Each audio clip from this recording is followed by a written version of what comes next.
بسم الله الرحمن الرحیم د کاليفورنيا د پرمټ ازموینې کاره پوښتنې او ځوابونه په پښتو ژبه اوس راځو 12م درس ته. یو سل یولسمه پوښتنه یو ژیړ رنګه پنځه ګوټه نښه تاسو ته دا خبرداری درکوي چې تاسو د ساختماني سیمې یا د کار ساحې ته نږدې یاست، تاسو د ښوونځي سیمې یا سکول زون ته نږدې یاست، تاسو باید د لارې حق د ورکولو یعنی یلډ لپاره تیاری ونیسئ. سم ځواب دی تاسو د ښوونځي سیمې یا سکول زون ته نږدې یاست. راځم یو سل دولسمې پوښتنې ته په سړک باندې الماس شی کول یا ډایمنډ نما نښه عموما دا معنا لري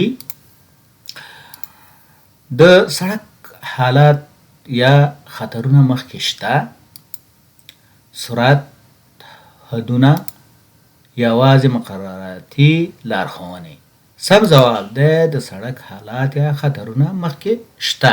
راځم یو سل دیارلسمې پوښتنې ته سور او سپین رنګه ډو ناټ انټر نښه دا معنا لري لکه دغه نښه چې تاسو ګورئ دې ځای کې مثال دا معنا لري ورو حرکت وکړئ او په احتیاط لاړ شئ، که لاره پاکه وي په احتیاط داخل شئ، د سړک یا رم ته مه داخلیږئ. سم ځواب دی د سړک یا رم ته مه داخلیږئ.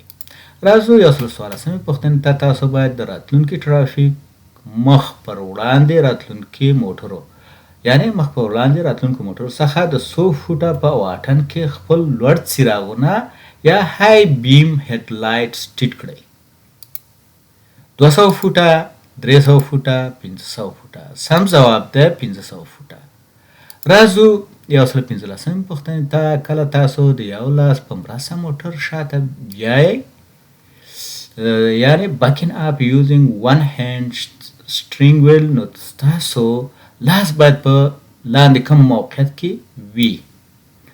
د ساعت په 9 بجو ځای کې، د ساعت په 12 بجو ځای کې، د ساعت په 6 بجو ځای کې.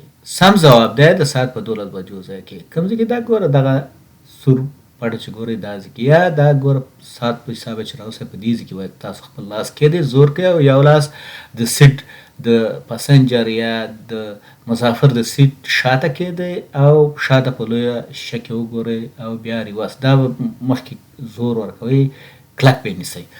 نو په دې شکل سره 12 بجې نو د 12 بجې دا ځای راځي نو دا وګورئ دلته یو سره پټم ده.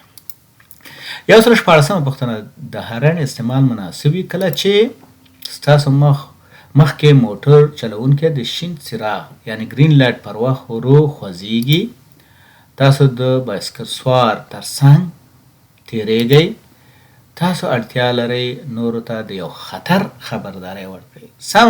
سم ځواب دی تاسو اړتیا لرئ نورو ته د یو خطر خبرداری ورکړئ. کله چې مثال ګورئ چې یو نفر ته خطر پیښیږي یا ستاسو مخ ته راځي خطر ورته پیښیږي نو ټکر پیښیږي نو په هغه صورت کې تاسو هارن وهلی شئ. راځو یو سل اوولسمې پوښتنې ته تاسو باید ټیټ څراغونه یا لو بیم هډ لایټس هغه وخت چالان کړئ کله چې د لمر په روښانه ورځ کې موټر چلوئ، د باران یا دوړې یا فوګ له امله د ښیښې پاکوونکي یعنی وینشیلډ وایپر کاروئ، یوازې د ښار د شپې په ټرافیکو کې موټر چلوئ. سم ځواب دی د باران یا دوړې یعنی فوګ له امله ښیښې پاکوونکي یا وینشیلډ وایپر کاروئ. په دې وخت کې باید شی وکړئ لو بیم هډ لایټ روښانه کړئ.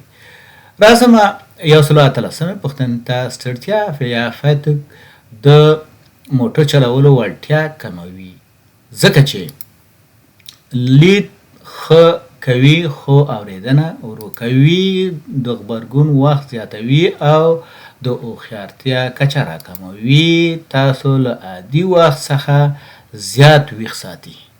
سم ځواب دی د غبرګون وخت زیاتوي او د هوښیارتیا کچه راکموي. راځم یو سل نولسمې پوښتنې ته کله چې چپ اړخ ته موټر تاووئ تاسو باید حق ورکړئ یا یلډ وکړئ. پلي کسان چې سړک نه تیریږي راتلونکي ترافیک چې نږدې او خطرناک وي، هم پلي کسان او هم راتلونکي موټرونو ته یا راتلونکو ترافیکو ته. سم ځواب ده هم پلي کسانو او هم راتلونکو موټرونو ته یا راتلونکو ترافیکو ته. راځم 120 پوښتنې ته. په روښانه ورځ کې تاسو باید د آزادې لارې یا فریوی د لاین بدلولو لپاره لږ تر لږه دغه ثانیه اشاره یا سیګنال وکاروئ. 2 ثانیې، 3 ثانیې، 5 ثانیې. سم ځواب دی 5 ثانیې. مثال تاسو باید کله چې لاین بدلوئ نو 5 ثانیې مخکې باید څه وکئ؟ خپل اما خواته انډیکیټر یا اشاره اما لور ته روښانه کړئ. یو سبزی سکل ټیک ته ښه راغلاست. که غواړئ چې په پښتو ژبه باندې د امریکا په متحده ایالاتو کې د ټرافیک قوانین زده کړئ په عملي بڼه او په نظري بڼه، تاسو کولی شئ چې زما چینل ته راشئ او دلته په دې چینل کې په پلای لیست باندې کلیک کړئ. په پلای لیست کې تاسو دپاره یو نوی ټریننګ ما پیل کړی دی چې په دې کې تاسو کولی شئ په عملي ډول سره د بیهایند ویل او پرمټ دپاره مهارتونه ترلاسه کړئ. دلته که راشئ په دې باندې کلیک کړئ، دلته وګورئ. مثال دا د پښتو ژبې دپاره دا معلومات دي، دا ټریننګ دی چې مثال تاسو کولی شئ چې دلته وګورئ تشريح ده او انځورونه دي، ویډیوګانې دي، پوښتنې دي. که دلته وګورئ تاسو په دې چینل کې دا مثال د انځورونو برخه ده او دا مثال د تشریح ده.